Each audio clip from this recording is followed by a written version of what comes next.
Ladies and gentlemen, please welcome back Garret Shanley. Thank you. Garret, I mean, it's an obvious question, but what inspired Vivarium? It's an obvious question. Well, we made a film called Foxes, and it's a short movie, and you can watch it on YouTube for free. And in it, there's a young woman who is frustrated living in a ghost estate. Do you know what a ghost estate is? It's like unsold houses batched together when the market wasn't matching what people could cope with. And that's a very bad explanation. And so we had empty houses, and we had these people trapped in empty houses. And the story was nature sort of encroaching on her psychology and on what she wanted. I don't want to say too much about it because you might like it if you watch it on YouTube. But the idea of just the houses stayed with us, and an infinity of houses. And we were talking about things. It's hard to remember when you go all the way back, but you know, the social contract, property markets that really suit people. In Ireland, there was a vampirific thing going on where young people were trapped in financial situations they'd never be able to cope with. So I was talking about things like that, and it grew into this. It's not really an analogy or a metaphor, it's like an amplification of an arrangement. And also the idea of nature being kept at bay, and that we live lives where everything's very regimented, and, you know, don't you remember the Windjammer? That kind of thing. And do you kind of create a backstory as this thing expands from the short to the feature? Do you have like an expansive backstory? Are there more stories you can tell? I don't know if there'll be more stories. Myself and Lorca know exactly who the monsters are. We know exactly what they're doing. We're not telling you. But I think if you do want to tell a story and hold back on things and have ambiguity, I think sometimes you need to know, and you need to decide what the audience know and what the audience don't know. And this is a lot of science fiction films. They introduce a concept and explain it, and it's dealt with. But this is more in the tradition of a horror film, or a ghost story, where it's inexplicable, and we just walk away. And it's up to you guys to decide exactly what took place. We were talking a bit about Nigel Neal earlier in the evening while we were chatting. Who are the writers and the influences for you when you come to this genre? Well, I grew up, I don't remember not watching Doctor Who. My father brought me a toy Dalek as well. It's all his fault. And then, of course, I got to see things when I was young, like, another thing I was mentioning was Sapphire and Steel, and sort of British drama, and how it would take a location and make that location somewhere strange and stick you there, like particularly Sapphire and Steel, where you'd have like a train station or a house where two kids lived. Does everybody know Sapphire and Steel or anything? And you're stuck there for the duration. It's just like a block of flats, you know, that kind of thing. And you see it out, and you're like, what the hell is going on here? So, I know it's a tradition in supernatural, weird fiction in general, but when it comes to the screen, I think it's a particularly British tradition. And I'm Irish, so I hate to give you guys credit for that. To show something and then just make the quotidian, the familiar, sinister, you know. So I think that played a part too. Does that answer the question? It does answer the question. I mean, you and Lorcan as well have got a long-standing relationship. Have you shared the same interest in genre? Was it something you always wanted to work on together? And how did you get together? What's your origin story? The origin story, after being bitten by a radioactive VHS of Sapphire and Steel. We met at a thing called the Catalyst Project, and it was the last thing, this is the sentimental part, it was the last thing I was going to go to. And film-wise, you know, I was tired of pitching ideas and stuff, and I met him at that. And we started coming up with ideas, and they were initially would have like comedy elements to them. And then I had a blog which was mainly comedy, and I wrote foxes on it. And by that stage we were talking about Nick Rogue a lot. And always sort of like he'd send me images, and you know what I mean, and we'd create a setting or something, do you know what I mean? And then things grow out of that. And just being like, if you're collaborating with somebody, to be creating with them and to be in regular contact with them, as opposed to like, is my draft ready, you know? Is my, you know, so where's the third draft, you know, this kind of thing. That's the way I prefer it, that's the way he prefers it, I think. That's what he tells me. So that collaborative process then, when you're doing a piece of work like Vivarium that is so strikingly visual, that starts with the script. Does that mean that you're working alongside the director from an earlier stage, or does it cross over the other way as well when you get to the set? Vivarium's actually been on the go for a while, and there was some terrible drafts, really awful. I'm very ashamed of them, and I hope they never get leaked. But it was part of the Marvel Universe for a while. But they were rescued by Iron Man at the end. Now, I forgot the questions. It was a kind of multi-part question about your working relationship with Lorcan and how, when you're doing something so visual, I mean, he's a very visually minded director. Yeah. Have you got like a shorthand? Do you prepare a lot of those visuals and nail them in the script? Yeah, Lorcan, I mean, there's one thing we're working on at the moment, and Lorcan sent me a painting from, you know, the National Gallery in Dublin. And it took off from there. We're talking about the painting. What is the painting effective? What does the painting mean? You know? And then our own baggage shows up, and what concerns us about the world goes in as well. Lorcan's wife, Brew, too, she's involved in the process as well. She's mainly, that's completely shite. No, you can't do that. Where's the car parked? Where's the car? You know, all this kind of really useful stuff that stops us completely making rubbish. And do you get as obsessed with the detail and the work that's coming from your director? How do you mean? What do you visit the set? Do you? I don't visit sets that much because it's really boring, to be honest with you. But I do, not to be rude. But it's, you know, like Imogen Poots was saying, you were skulking, you know, the other day. So just also feel,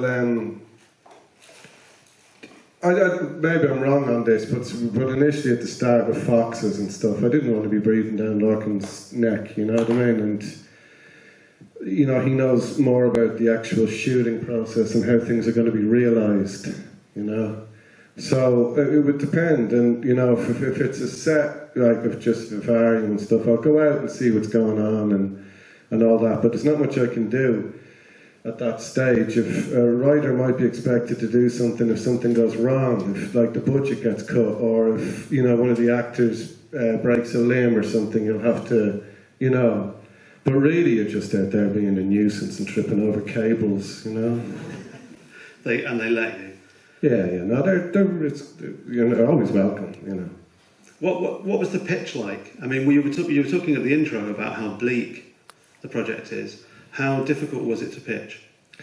We had a good bit of support from the Irish Film Board. We made Foxes, we made a short film called Without Name. Sorry, we made a long film called Without Name. Foxes is the short. And then when it came to this had been sort of been talked about after Foxes, before Without Name, and if I remember correctly. And yeah, we just pitched the idea, and then it went into development with different people had different ideas. They'd contribute different things. Iron Man would come into it, and we found our way back. It was a long time in development, and we found our way back to what the core of the story was. One thing was an awful lot of, can we have a slightly happier ending? And we were like, no, you can't. But it wasn't a condition. Yeah, I'd say that was a condition. There was one thing we were going to do, which was I'll tell you, I don't know. So long as no one else. Don't tell anybody. Aina was going to, the young man, the estate agent when he grew up, you know, the little boy when he grew up, there was going to be something in the car that Gemma put in the car. And, you know, it would be kind of like a clue to go and find this place and to take it apart. And it'd be a sequel made by somebody else. But I was kind of against it. I put it in the script and all, but I think the idea was, I know that Nietzsche wasn't saying that this is something that happens, but you know, there's, I think it's called endless recurrence. I can't remember. I find that really frightening, you know. In the ending we ended up with frightening. There was an awful lot more happening and going on, and we ended up with this. What we ended up with, I could tell you, I could go on forever telling you all the, you know. All possible. Yeah, I think that what we wanted to do, it all found its way back to what we wanted to do, and even just pure fate and stuff putting us back on the right track. So we're, you know, I'm pleased to have. And that really bleak idea you were talking about, that just life just repeats itself endlessly. Yeah, yeah. We don't want everyone to go crazy. Or, like, you know, it's just an aspect. It's just a bit of a horror movie. And what was it like for you as a writer to get such a great cast? I mean, terrific cast. We've just heard, in fact, that Imogen Poots has just won Best Actress at the prestigious Sitges International Film Festival today. Yeah. Yeah, she never thanked me. Yeah, we had Mackenzie Davis was involved, and she's a great actor. And then Mackenzie couldn't do it because she wanted to do some short indie movie, so experimental thing about a Terminator or something like that. So Imogen came on board, and I think Imogen is great in it. I do. I mean, I know I'm talking about the thing that we made ourselves and probably sounds a bit, but I do think she's brilliant in it, and she gives it an awful lot of power, and I really like her performance. And she got Jesse. She just sent them the script on the phone, and I think that's what it was. And it's like the next day he said, "Yeah, I'll do it." Yeah.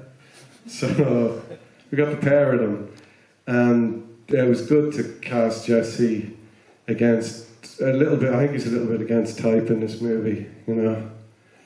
And yeah, they did things like, and Mackenzie before them did things like when you're dealing with a lot of development, a lot of these things go in like, oh, I never had a house of my own. All I wanted was a house. Oh, how ironic! Now I have a house and it's owned by demon monsters. You know. Well, here's my character arc. You know, this kind of stuff. And you. Mackenzie Davis and the others were just saying, just get rid of all that garbage. We'll learn about them as they go. And Mackenzie got rid of a lot of stuff, and Jesse got rid of a lot of stuff, and Imogen made suggestions. And it's great working with actors if they're into it, if they know what you're doing, and you get on the same wavelength. And Jonathan Harris as well? Yeah, Jonathan. He's going to be in War of the Worlds. He plays a priest. Yeah, Jonathan. I can't remember how. I suppose Jonathan sent the tape in, and the casting, you know, got the, you know, children and the estate agents in general, and yeah, Jonathan was. I'm not putting down anyone else. There was a lot of good candidates, but Jonathan was great. Yeah. And it must be really difficult with something so alien. Are you looking for something very specific, or? I saw him more as. You know, the mystery man in Lost Highway, you know. And he just turned into Jonathan's character. It's Larkin and Jonathan had slightly different ideas, which I think is better, because just like, oh look, they're doing the mystery man from Lost Highway, but it's not as good. And, you know, I think this guy's good. But all the same lines were there and everything like that, but Yeah, I really like what Jonathan did with it. So to get to a point where you have to not be precious, you have to let go of things. Yeah, everybody does. Everybody involved in the creative process. Except for Rocky Erickson or somebody like that. Yeah. Cool. Well, I was going to ask if the audience has got any questions. I think there's a mic out there, so if anyone has got a question, raise your hand. The microphone will get to you, and then ask, and then people can hear it. Has anybody got a question? Because if they haven't, I can ask some more questions. Any reason for the house being number 9? Yeah, that's a common question. And the terrible thing is, I can't remember the answer, but I know there was a reason. But it's nothing to do with the TV show, although I'm happy to think, if people think it is, I'd be happy for them to think that. Now, there was some occult thing, and I knew about it at the time. For about like 3.5 days, I was interested in it, and something to do with that. I'm really sorry, I can't answer it. But we've come up with things since, like the shape of 9. It's almost like this loop, and a way in, and then you're kind of stuck. You know what I'm saying? Yeah. And lots of I could make up loads of reasons, but they wouldn't be true. If you've got any more questions. I wanted to ask as well if you had any advice for writers. There's bound to be writers out there who are banging their head against the wall. And yeah, one thing I would say is that I remember, I think it was at this Catalyst thing, which was a gathering of Irish filmmakers, and that's where I met Larkin. And it's years ago now, but I remember seeing people talk. Christine Vauciani, who made Safe. Have you ever seen that? She makes films with Todd Haynes. I get mixed up between Todd Haynes and Todd Solondz. I love one of them, and I'm not sure about the other guy. But it's like being in a band. Yeah. So I think that if you're a writer or if you're anything like a director or anything that wants to be involved in a collaborative process, I think you should all be roughly into the same stuff, and it's like you're having a band. So you don't say, well, I'm going to have a band like, let's see, The Clash, with somebody who's into, God knows. You just make sure you're all into the same thing, and you've more of a chance of what you're doing, and that the collaborative process is, I've worked with other people who've just give me a draft and stuff like that. I just think it's better if you're always sharing ideas and just, I saw this image, I had this idea, and you're working together. It's kind of like you're riffing and you're jamming all the time, and that's the only advice I could give. Find someone who's on your wavelength. Can I ask as well what you're working on at the moment, what you've got coming up? Yeah, it's a film that hopefully will get going called Nacebo, and it involves the Philippines, and it's about labour and domestic labour. And then there's another film which we call Goliath at the moment, but there's a TV show called Goliath, so God knows what it'll be. And that's going to be a stranger one again. I've been describing to people as Mad Max 3, directed by Cleo Bernard, if that ever could happen. Fantastic. And yeah, it's about sort of masculinity and violence and wanting to prove yourself and war and society, and so they're two. Yeah. And they're both with Lorcan? Yeah, they're both with Lorcan. Yeah. Terrific. Any more questions? Just quickly before there's one over here. Yeah. I just wanted to ask about the music in the film. How come the choice of those 2 tracks? I mean, the last one was kind of obvious, but that sounded really bad. I didn't mean obvious in a bad way, but it was clearly referenced the story, but I wondered why the first track. Sorry, what was the music? Choices of music. Choices of music.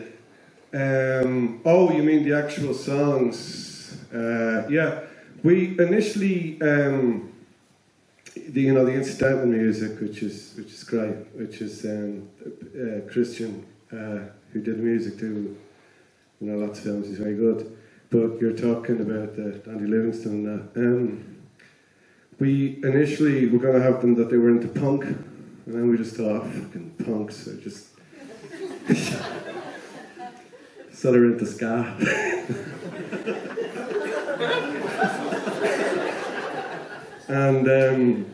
And you know, stop your messing around, time to think of your future.